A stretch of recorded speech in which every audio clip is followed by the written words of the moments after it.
Tap the subscribe button and never miss any update from Piyush Pathak ke Patake and hit the bell icon.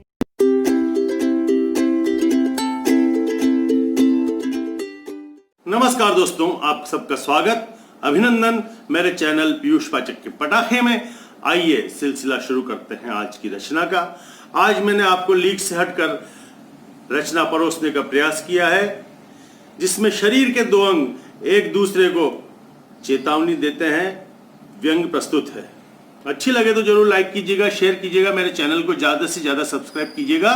रचना आपकी सेवा में प्रस्तुत है कि सदियों से सह रही थी, जमाने भर से कह रही थी, मेरे भीतर की भावना ही तो थी जो समय समय पर बह रही थी। अरे आक्रोश में चीखती हूँ भैया, उसी वक्त तो चीखती हूँ। सुनने वाले सब के सब खड़े थे अवाक, और ये बात आदमी से कह रही थी, आदमी के नाक कि सदियों से सह रही थी, जमाने भर से कह रही थी, मेरे भीतर की भावना ही तो थी जो समय समय पर बह रही थी। जब आक्रोश में चीखती हूँ भैया, उसी वक्त तो चीखती हूँ। सुनने वाले सब के सब खड़े थे अवाक, और ये बात आदमी से कह रही थी, आदमी की नाक।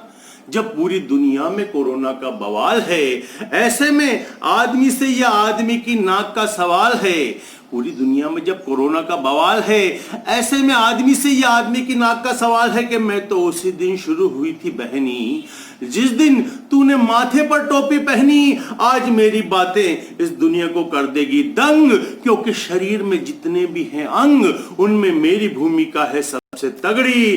कभी तूने नाक ऊंची रखी, कभी नाक रगड़ी, फिर भी सिर्फ माथे पर ही पहनता रहा टोपी, हैट, साफा और पगड़ी। फिर भी माथे पर ही पहनता रहा टोपी, हैट, साफा और पगड़ी। मैं तो भीतर ही भीतर दे रही थी तुझको लजीज मजा, फिर न जाने किस बात की मिल रही थी मुझको ये सजा। अरे गुरूर में तो इतना फूल गया कि अपने सांस लेने वाली नाक को ही भूल गया।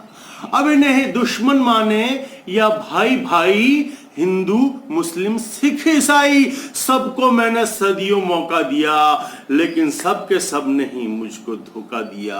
आखिर सबक सिखाना पड़ा, सबको अपनी औकात दिखाना पड़ा।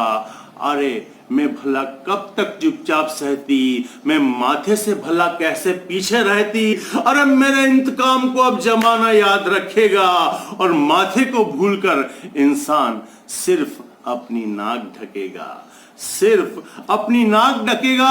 अरे माइकल हो या मुन्ना, राधा हो या गोपी, सबको पहननी पड़ेगी अपनी अपनी नाक पर टोपी।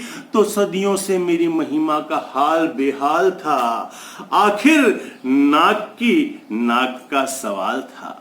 आखिर नाक का सवाल था। मैंने माथे की मर्यादा को मिला दिया है अब खाक में।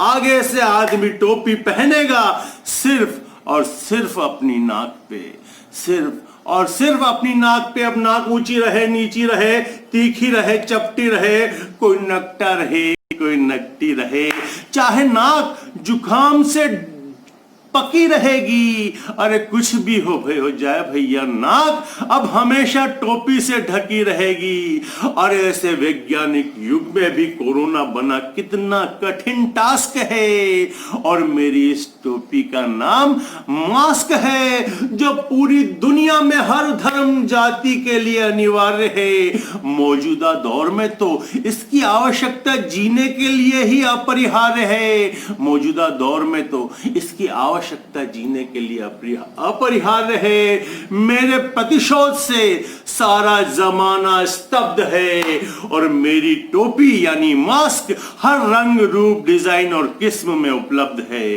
हर रंग रूप किस्म में उपलब्ध है। तो मैं नाक, इंसान की नाक खत्म करती हूं अपनी बात। देख लिया ना किस तरह दी मैंने माथे को मात, किस तरह दी मैंने माथे को मात। मेरी कविता भी खत्म। अब इसको लाइक और शेयर कर दो साथ साथ, और हाँ, सब्सक्राइब भी करना मेरे चैनल को हाथों हाथ। अगले सप्ताह फिर मिलेंगे एक नए वीडियो में लेकर नई बात। तब तक के लिए मुझे आज्ञा दीजिए। नमस्कार, जय हिंद, जय भारत।